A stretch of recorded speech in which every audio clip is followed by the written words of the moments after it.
Kids Who Tech. What a lovely afternoon to be in San Francisco. Thank you all so much for having me here today. I'm Megan Prichard, and I'm a general manager with Uber. I oversee our rideshare business in Southern California, Nevada, Arizona, New Mexico, Hawaii, a bunch of places. I also recently started leading our on-the-ground strike team to try and make an Uber Air pilot a reality in Los Angeles in 2020. So my talk today is going to be about the future of urban aviation, also known as, oh my God, wait, what? Are we talking about flying cars? Is she for real? Is that a real thing? So the answer is yes. But that's actually not the takeaway I want for you to have from my presentation today. What I'd love from you to take from this is that when you see something interesting, ask questions, learn more, and get involved. Like I said, I work in our rideshare business. I manage a bunch of Priuses that are 4 wheels firmly on the ground, not flying in the air, none of that. I don't know anything about aerospace, not too well versed on helicopters.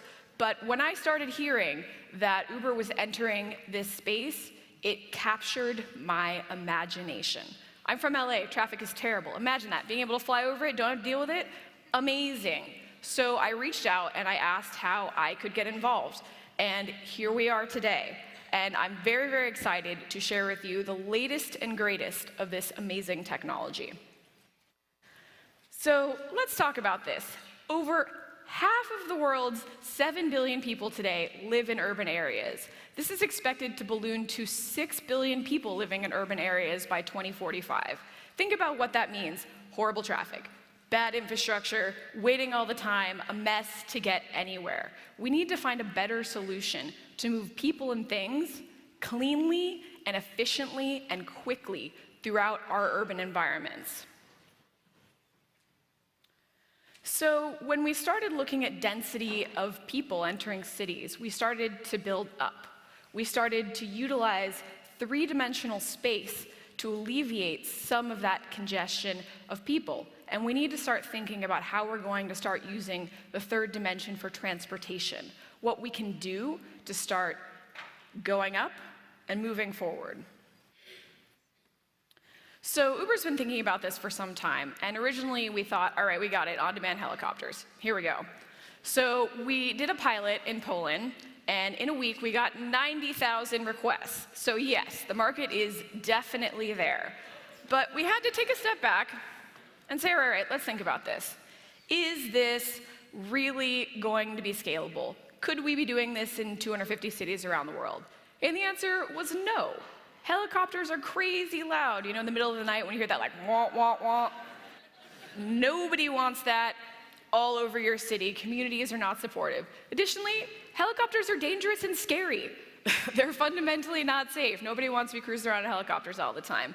And beyond that, they're very inefficient. They have a single rotor that requires a big engine that guzzles a lot of gasoline to get it off the ground. This was not a sustainable solution. However, the opportunity is undeniable. Imagine if you could get to San Jose from San Francisco in 15 minutes. I know a lot of you in this room today. Yeah, right? That would be amazing. A lot of you make that commute. You know it's 2.5 hours on the Caltrain. It's crazy. So here's where things got fun. We founded Uber Elevate. We got together a lot of awesome, smart people, scientists, people from industry, wrote a white paper about what it would take to make urban on-demand air transportation a reality. Looked into the infrastructure, the regulations, the vehicles. And what we found is that we fundamentally needed to find a new type of vehicle. What we needed to do was create a vehicle that was able to take off and land vertically, but could then switch so it could glide to gain efficiency on a fixed wing. So what's our vision for Uber Air? What do we think the opportunity here is? Well, I think it's going to be 1,000 aircraft per city in as many as 250 cities around the world, running 200,000 daily flights in each of those cities. But of course, it's a process. Last year, we hosted our first Uber Elevate Network Summit in Dallas. I'm hosting another one in Los Angeles this May. Come check it out. And in 2020, we're hoping to run some test flights in both Dallas and Los Angeles. 2023 is when you might be able to see, push a button, get a flight in your Uber app. With 2025, looking at developing deeper operations in those cities, so maybe instead of just 1 or 2 routes, now you're seeing 20, 30 routes that are really, really getting into cities and really providing some great options.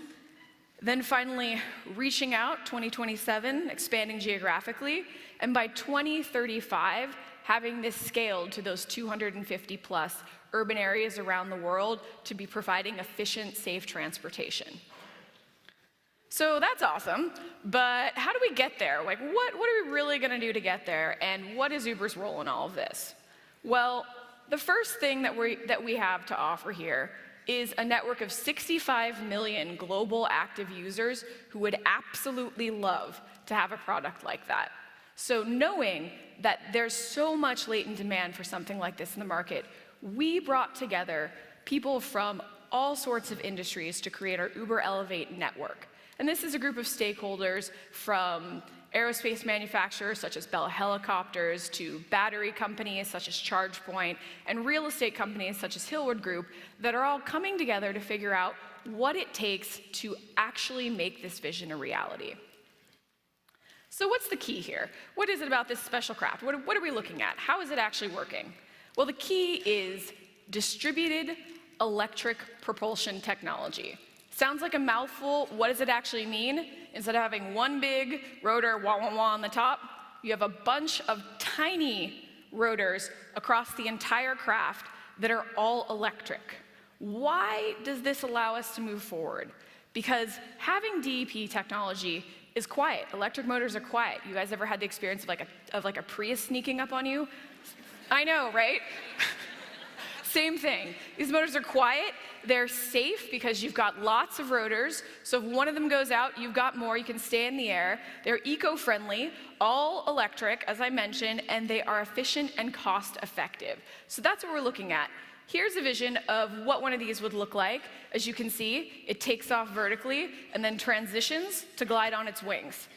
This is just an example. We've got over a dozen manufacturers right now looking at different types of designs and ways to make this a reality. Going into the tech a little bit further, we see lots of different rotors, as I mentioned. Main benefit here is safety. If one of these rotors fails, you have several others to keep you in the sky. Next, the tip speed on each of these rotors is much slower. This is the key to getting the sound profile much lower. We're expecting about a quarter of the noise that you would get from a normal helicopter. That's about the noise of a Prius driving 25 feet in front of you at 35 miles an hour. So pretty quiet. You wouldn't mind one of those cruising by your bedroom window. It'd be all right. And we've also have to make sure that we've got lots of thrust to get this off the ground. We've got some extra tail rotors that then sink back down into the tail so you can reduce drag. And finally, our some tilt rotors. That's how you get off the ground and then move to going on the fixed wings. And finally, this is what we think the cabins look like. We're looking at an UberPool-like experience. That would be 4 passengers. You would get one seat and pool with other people. Very comfortable, no middle seat, no fighting over that. And design always kept at the forefront. So I know that was a lot to take in. You really, really have to see it. So I'm gonna share with you now a video of what the Uber Air experience is envisioned to be. And while you're watching it, and to bring it back with where I started, I want you to think about things that you've seen at this conference that inspired you. I have seen myself so much amazing technology, new ideas. Think about that and think, wait a minute, now, where am I today and how can I get involved? And don't be afraid to reach out to people, ask questions, and actually take those first steps to finding out more about these things that you find are fascinating, because you never know where it might lead.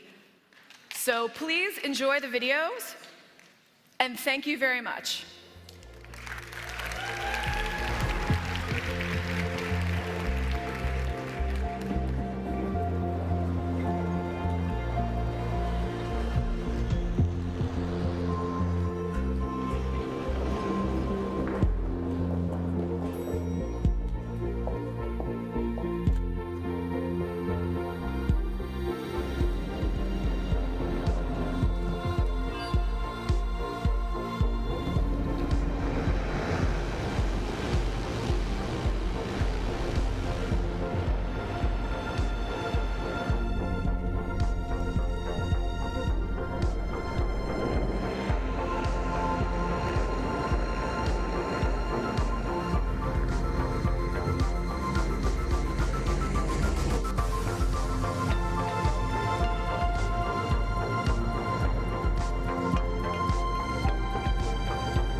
Thank you.